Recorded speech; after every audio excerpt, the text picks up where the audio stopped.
Ngayong gabi mga tol, muntik na tayong makanselan. Sabi ko din mga tol sa vendor ay baka mapapakiusapan ang customer na alokay na lang ng ibang product. So yun nga yung ginawa ni vendor. Kasi ako magbabayad nun mga tol pag ako yung nakanselan tapos COD pa. Yung 3 oras ko dun lang mapapapunta. May tama kasing pakikiusap at may tamang way din ng pagsasalita. Okay, dahil naghahanap na din ng vlog natin ang iba nating tropa dito sa Facebook, ay may kwento na din ako sa inyo. Okay, i-deliver ko muna ito at samahan nyo ako.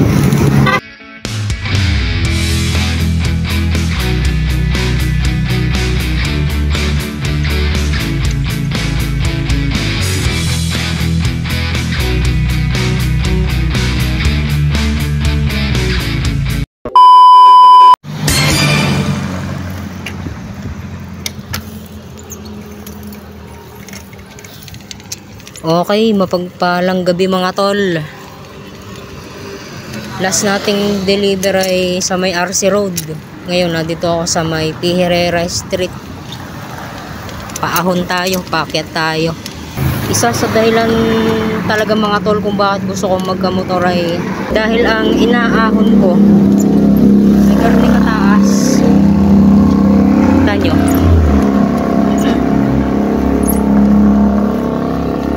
malapit na lumabas. Nag-ipon-ipon na lang tayo, kaunti na lang. Dahil naghahanap na din ng vlog natin ang iba nating tropa dito sa Facebook, ay may kwento na din ako sa inyo. I-deliver ko muna ito at samahan nyo ako.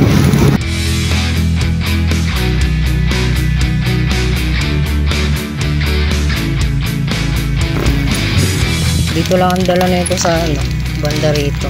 Tingnan ko sa mapa.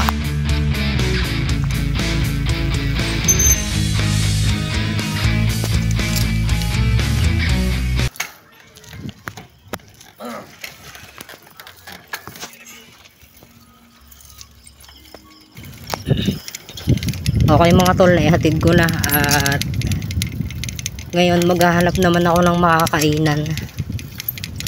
Kaya samahan nyo pa rin ako. Ice in my veins, I've been driving this train.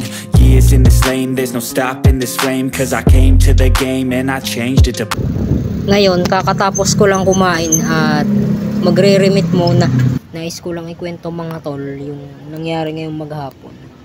At kung bakit din minsan wala ako sa mood mag-vlog.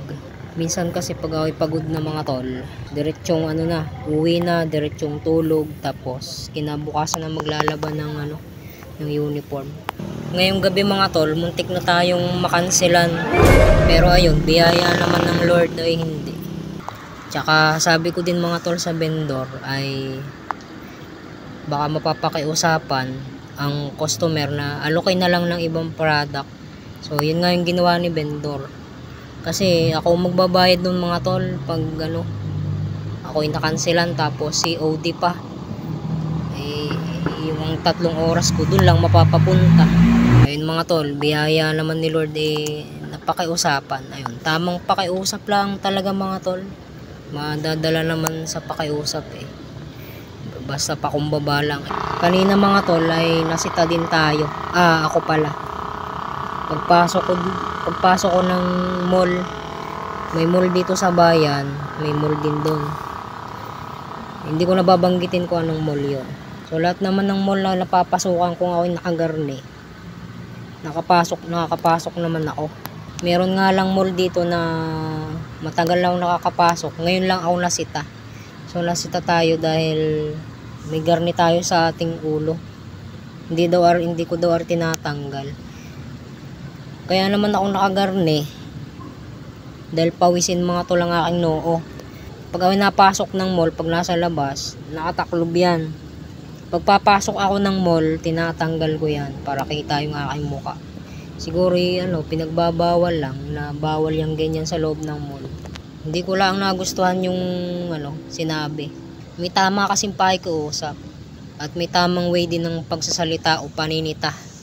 Kasi yung paninita kanina parang medyo maanghang. May tama kasing paninita o tamang way ng salita, lalo kung hindi mo kilala yung tao. Siyempre, tinuturuan naman yung mga yan Ang tamang paninita yung ganito: sir, pasuyo, pakitanggal ng iyong halimbawa, sombrero, bonnet, ganun lang.